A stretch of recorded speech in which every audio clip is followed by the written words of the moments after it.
Bonsoir. Actuellement, le temps est plus perturbé sur la région du sud que sur la moitié nord. On a beaucoup de giboulées, beaucoup d'averses, par endroits un petit peu de grésil et même de la neige à basse altitude. Ça a concerné le Vercors, le sud du Massif central. On a vu la neige survenir au-dessus de 1000 mètres, également sur les reliefs du Jura.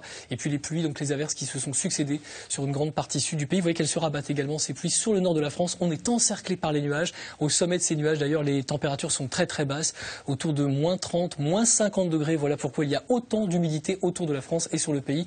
Alternativement, toutes les régions seront concernées. Alors demain, vous serez un petit peu à l'écart quand même dans l'est de la France.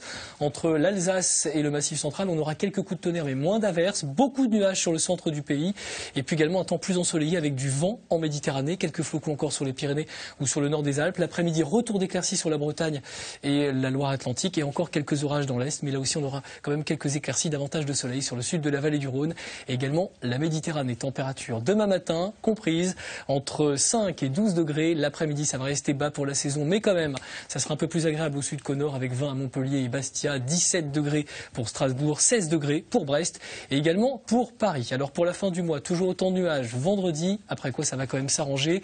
Vendredi, les nuages, surtout dans les régions du nord-est avec des pluies un peu plus présentes, également près des Pyrénées.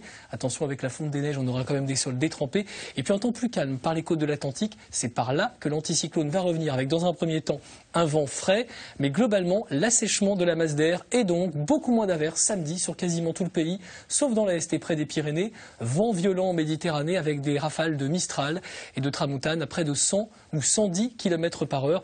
Le vent qui devrait quand même se calmer dimanche, mais qui va encore souffler fort en Méditerranée, avec toujours donc ce Mistral et cette Tramontane. Nuages sur les Alpes, également sur les Pyrénées.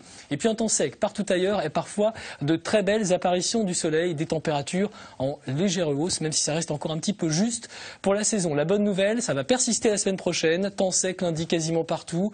Encore quelques nuages dans le sud-est. C'est là qu'on pourra avoir quelques averses ou quelques orages, donc près de la frontière italienne. Encore du vent en Méditerranée, donc ça va souffler quand même pendant de très nombreuses journées. Et puis pour le milieu de la semaine prochaine, on aura toujours un temps assez calme, plutôt ensoleillé, avec des températures qui vont repartir progressivement à la hausse jusqu'à mercredi prochain, avec une moyenne de 22 au nord et 24 au sud. Et si par hasard la pluie vous manque la semaine prochaine, j'ai une bonne adresse, c'est à New York, au musée d'art moderne. Dans ce cube, il y a cette installation qui reconstitue la pluie. Jusqu'à 800 litres d'eau par seconde tombent du plafond. La bonne nouvelle, c'est que vous voyez, il y a un détecteur de présence et donc quand on passe sous la pluie, on n'est pas mouillé, la pluie passe autour de nous. C'est vraiment une très très bonne invention qui aurait d'ailleurs pu nous servir tout au long du printemps en France. Passez une bonne soirée avec nous sur France 2 et à demain.